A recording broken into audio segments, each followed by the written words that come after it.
we left a trash can out there to sort of mark where the water was not, and now that entire area has been covered with the trash can, or covered with water. But another thing too that I saw on the other side, parts of pergolas down. That's just one sentiment. But look at this. This is that security stand I was showing you about 10 minutes ago.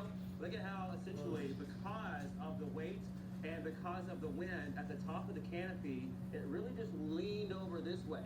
And so this was the wind direction on the northern side of the storm. We're talking about the easterly flow, or east-northeasterly flow here. And you can see how because of the weight, because of the wind, it all toppled over. And this was sort of like the fulcrum, or the point at which it did start to bend. And look, notice how not only did the screw start to bend, or this bolt here, part of it just bypassed the bolt, ripped completely out of this metal. You think I'm going to bend that?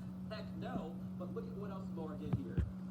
I was talking about all the part of the awning that was covered with certain sheets of like insulation, if you will, underneath the awning, where you would pull into the hotel, very grand hotel, large doors, which by the way, if you have never tried to open a door in the middle of a Category 4 hurricane, let me tell you, it is very difficult. At some point in time, we almost thought the doors were locked, but because of the pressure and that vacuum seal, it was very difficult to open the door. But this is sort of what we're finding littered all throughout this area, and I think it came from right over here. And just yesterday, just last night, a lot of cars were parked right over here because media members and first responders wanted that quick access. They did evacuate the hotel to those that were here on the resort prior to Laura's landfall, but there were a lot of cars parked right here.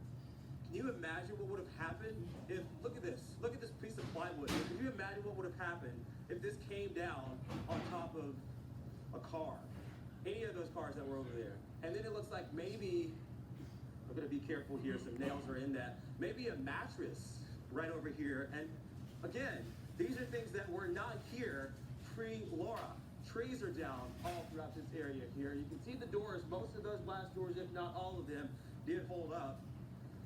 There's no telling where this came from, but it certainly was not here. And this is just one property. Unfortunately, we are getting reports of extensive damage all across the parish and in Lake Charles, Louisiana.